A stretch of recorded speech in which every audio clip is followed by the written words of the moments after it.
Negara dalam penjara. Sebagai rakyat di dalam sesebuah negara, pastinya kita mahu hidup dalam keadaan yang bebas di dalamnya. Namun terdapat negara di dunia ini yang digelar sebagai negara dalam penjara.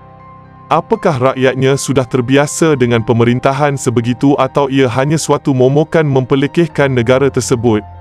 Dalam video ini kita akan singkap berkenaan dengan negara Republik Rakyat Demokratik Korea atau Korea Utara.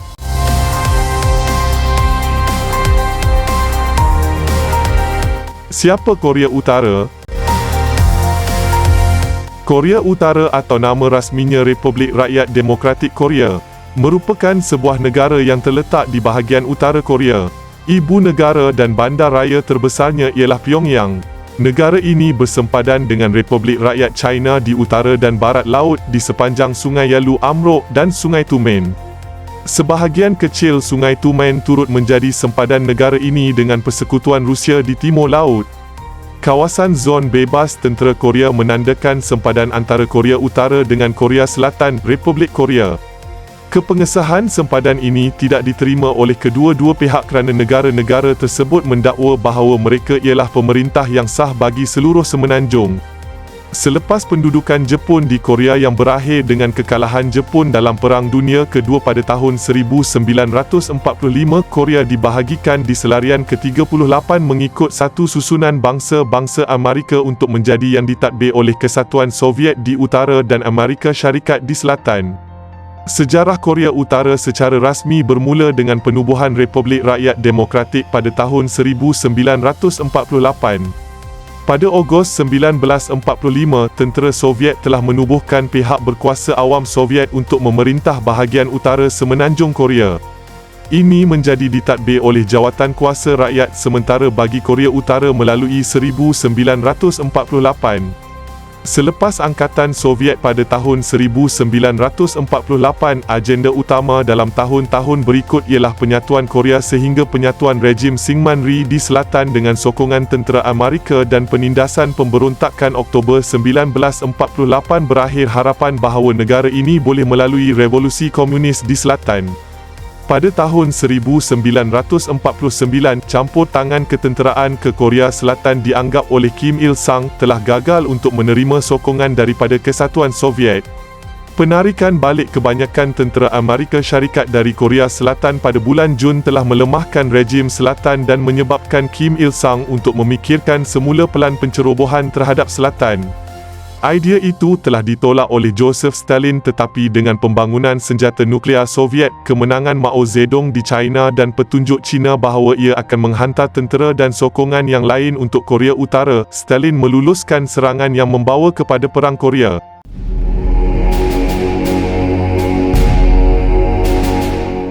Perang Korea.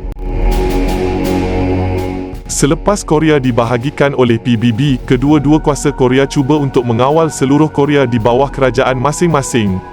Ini membawa kepada konflik sempadan yang semakin meningkat selari ke-38 dan percubaan untuk merundingkan pilihan raya bagi seluruh Korea. Percubaan berakhir apabila tentera Korea Utara menyerang selatan pada 25 Jun 1950 yang membawa kepada perang sivil yang besar-besaran. Dengan pengesahan daripada Pertubuhan Bangsa-Bangsa Bersatu PBB, negara-negara yang bersekutu dengan Amerika Syarikat campur tangan bagi pihak Korea Selatan. Selepas kemajuan pesat dalam serangan balas Korea Selatan, Utara Angkatan Bersekutu China campur tangan bagi pihak Korea Utara memindahkan baki perang. Pertempuran berakhir pada 27 Julai 1953 dengan gencatan senjata yang memulihkan sempadan asal antara Korea Utara dan Korea Selatan. Lebih daripada 2 juta orang awam dan askar terbunuh dalam peperangan. Walaupun ada yang merujuk kepada konflik sebagai perang saudara, faktor-faktor penting lain yang terlibat. Perang Korea juga konfrontasi bersenjata pertama Perang Dingin dan menetapkan standard untuk banyak konflik kemudian. Ia menciptakan idea perang proksi, di mana kedua-dua kuasa besar tidak akan turut berperang di negara lain, memaksa rakyat di negara yang mengalami kemusnahan dan kematian yang terlibat dalam peperangan di antara negara-negara sedemikian besar. Kuasa-kuasa besar mengelak turun ke dalam perang habis-habisan terhadap satu sama lain, serta penggunaan bersama senjata nuklear. Ia juga berkembang Perang Dingin yang pada ketika itu kebanyakannya bimbang dengan Eropah. Zon yang dikawal ketat didemilitarisasi selari ke-38 masih membahagikan semenanjung dan sentimen Korea yang anti-komunis dan anti-utara kekal di Korea Selatan. Sejak gencatan senjata pada tahun 1953, hubungan antara Kerajaan Korea Utara dan Korea Selatan, Kesatuan Eropah, Kanada, Amerika Syarikat dan Jepun kekal tegang dan insiden bermusuhan sering berlaku. Korea Utara dan Korea Selatan telah menandatangani pengisytiharan bersama Utara Selatan pada 15 Jun tahun 2000 di mana mereka berjanji untuk mendapatkan penyatuan semula secara aman. Pada 4 Oktober 2007, pemimpin-pemimpin Korea Utara dan Korea Selatan berjanji untuk mengadakan sidang kemuncak secara rasmi mengisytiharkan perang ke atas sesama mereka dan mengesahkan prinsip bersama bukan agresif. Korea Utara menduduki bahagian utara semenanjung Korea terletak di antara garis lintang 37 derajat dan 43 derajat U dan longitud 124 derajat T dan 131 derajat T. Ia meliputi kawasan seluas 120,540 km persegi 46,541 batu persegi. Korea Utara berkongsi sempadan darat dengan Republik Rakyat China dan Rusia di utara dan sempadan Korea Selatan sepanjang zon bebas tentera Korea. Laut Kuning dan Pantai Korea terletak di sebelah barat, di sebelah timur ialah Jepun di seberang Laut Jepun, Laut Timur Korea. Titik tertinggi di Korea Utara ialah Gunung Paektu San pada 2,744 meter iaitu 9,003 kaki. Sungai terpanjang Sungai Amnok yang mengalir sejauh 790 km iaitu 491 batu. Kota terbesar Pyongyang, bandar-bandar utama yang lain termasuk Kaesong di selatan, Sinuiju di barat laut, Wonsan dan Hamhong di timur dan Chongjin di timur laut.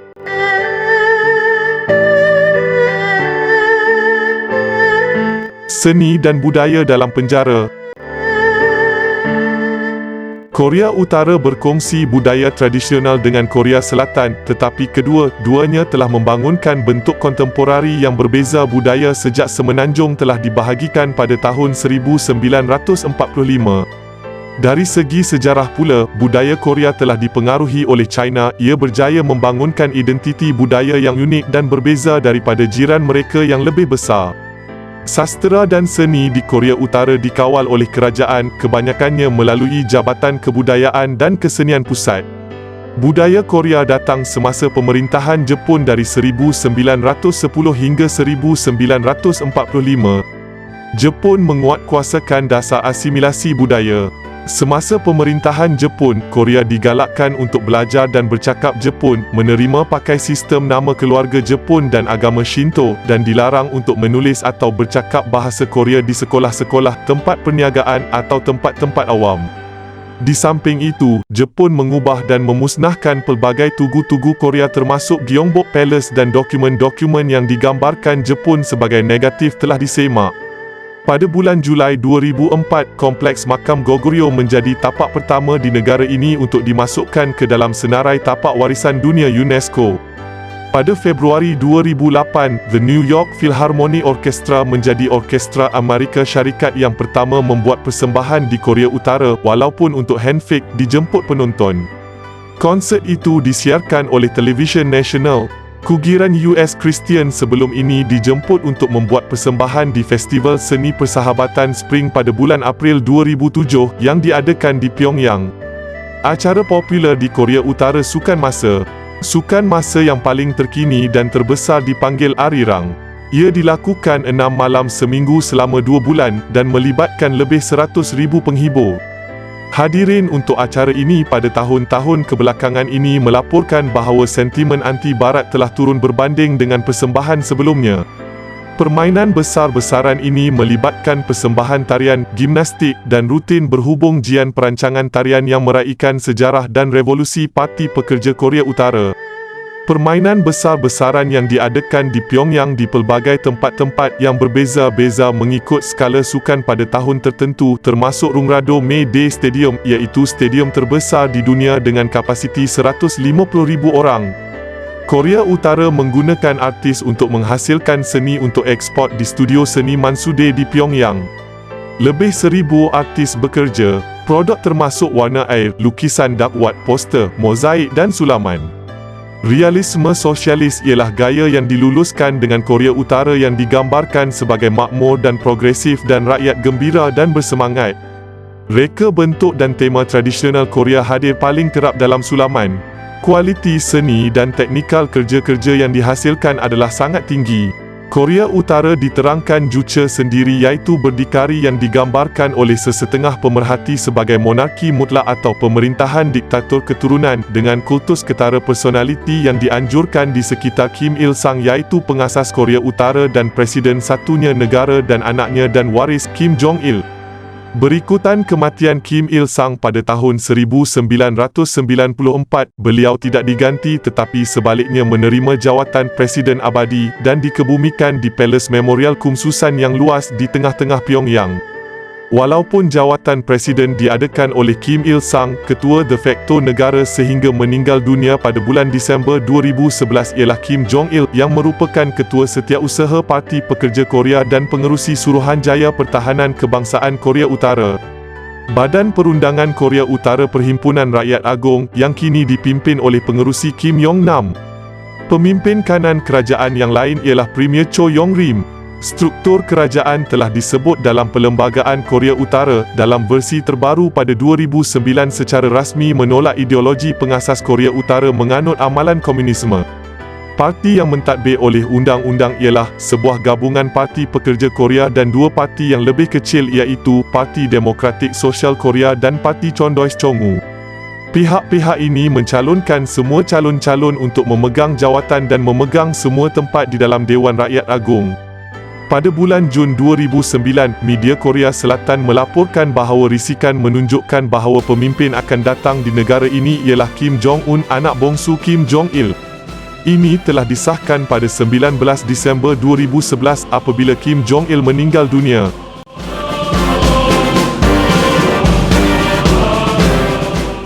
Kekuatan Tentera Korea Utara. Tentera Rakyat Korea KPA ialah nama kaki tangan kolektif Tentera Korea Utara. Ia mempunyai 5 cawangan tentera darat, tentera laut, tentera udara, pasukan gerakan khas dan pasukan roket. Menurut Jabatan Negara AS, Korea Utara mempunyai tentera keempat terbesar di dunia pada satu kaki tangan 1.21 juta bersenjata dengan kira-kira 20% lelaki yang berumur 17 hingga 54 dalam angkatan tetap tentera. Korea Utara mempunyai peratusan tertinggi anggota tentera per kapita mana-mana negara di dunia, kira-kira satu askar yang didaftarkan bagi setiap 25 warga negara. Koksan, salah satu keping meriam berat utama Korea Utara. Contoh ini telah dijumpai di Iraq. Strategi ketenteraan direka untuk kemasukan agen-agen dan sabotaj di belakang garis musuh dalam peperangan dengan banyak kuasa-kuasa yang KPA dikerahkan di sepanjang zon banyak diperkaya Korea didemilitarisasi. Tentera Korea Utara beroperasi satu jumlah yang sangat besar peralatan, termasuk 4,060 kereta kebal, 2,500 kereta perisai, 17,900 kepingan meriam, 11,000 udara pertahanan senjata api dan kira-kira 10,000 MANPADS dan anti kereta kebal peluru berpandu dalam berkuat kuasa ground itu. Sekurang-kurangnya 915 kapal-kapal di tentera laut dan 1,748 pesawat dalam tentera udara yang 478 pejuang dan 180 pengebom. Serta armada kapal selam terbesar. Peralatan ialah campuran kenderaan dan senjata kecil Perang Dunia II vintage secara meluas, radio teknologi perang dingin dan senjata yang lebih moden Soviet atau keluaran tempatan. Selaras dengan strategi peperangan tidak simetri, Korea Utara juga telah membangunkan pelbagai teknik dan peralatan yang tidak konvensional seperti jammers GPS, bersembunyi cat, leco kapal selam dan torpedo manusia, jujukan besar bahan kimia dan senjata biologi, dan laser anti-anggota. Menurut media rasmi Korea Utara, perbelanjaan ketenteraan bagi tahun 2010 berjumlah 15.8% daripada bajet negeri. Korea Utara telah mengaktifkan program nuklear dan peluru berpandu balistik senjata dan telah tertakluk kepada Majlis Keselamatan Pertubuhan Bangsa-Bangsa Bersatu PBB Resolusi 1695 Julai 2006, 1718 Oktober 2006 dan 1874 Jun 2009 untuk menjalankan kedua-dua peluru berpandu dan ujian nuklear. Korea Utara mungkin mempunyai bahan fisil sehingga 9 senjata nuklear dan mempunyai keupayaan untuk menggunakan kepala peledak nuklear pada peluru berpandu balistik jarak pertengahan.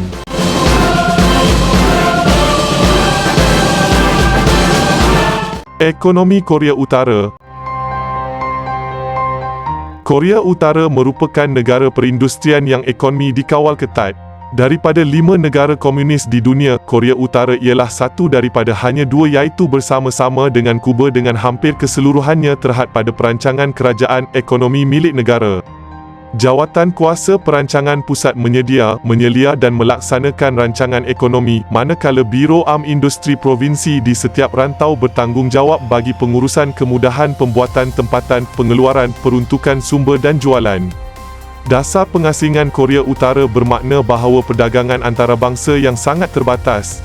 Korea Utara telah meluluskan undang-undang pada tahun 1984 yang membenarkan pelaburan asing melalui usaha sama tetapi gagal untuk menarik mana-mana pelaburan yang besar. Pada tahun 1991, ia telah menubuhkan zon ekonomi khas Rasen dalam usaha untuk menarik pelaburan asing dari China dan Rusia. Syarikat-syarikat China dan Rusia telah membeli hak untuk menggunakan pelabuhan di Rasen. Pelabur China mengubah suai jalan dari Rasen ke China dan pekerja-pekerja kereta api Rusia mengubah suai kereta api dari Rasen ke Rusia, dari mana ia terus ke kereta api Trans-Siberia. Sehingga 1998, Pertubuhan Bangsa-Bangsa Bersatu PBB menerbitkan HDI dan KDNK per kapita untuk Korea Utara yang berdiri pada tahap yang sederhana pembangunan manusia pada 0.766 tempat ke-75 dan 1 KDNK per kapita sebanyak $4.058. Gaji purata ialah kira-kira $47 per bulan pada tahun 2004. Gaji purata rasmi pada tahun 2011 adalah bersamaan dengan $2 sebulan manakala pendapatan bulanan sebenar seolah-olah berada sekitar $15 kerana kebanyakan Korea Utara mendapatkan wang dalam perniagaan yang menyalahi undang-undang kecil, perdagangan, pertanian sara hidup dan kraftangan. Ekonomi yang menyalahi undang-undang dikuasai oleh wanita kerana lelaki telah menghadiri tempat kerja rasmi mereka walaupun kebanyakan kilang-kilang tidak berfungsi. Dianggarkan bahawa pada awal 2000, purata keluarga Korea Utara menarik lebih kurang 80% daripada pendapatan daripada perniagaan kecil yang undang-undang dalam ekonomi pasaran tetapi menyalahi undang-undang di Korea Utara. Walaupun masalah ekonomi yang besar, kualiti hidup telah diperbaiki dan upah semakin meningkat pada tahun 2007.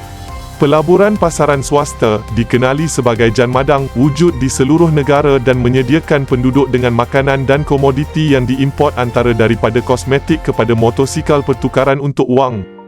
Pada tahun 2009, kerajaan menjalankan redenomination mata wang dengan tujuan untuk membendung aktiviti pasaran bebas di seluruh negara, tetapi usaha yang gagal menyebabkan kadar inflasi untuk skyrocket dan akhirnya membawa kepada mengangkat pengharaman ke atas perdagangan pasaran bebas. Catuan makanan, perumahan, penjagaan kesihatan dan pendidikan yang ditawarkan negara ini secara percuma dan pembayaran cukai telah dimansuhkan sejak 1 April 1974.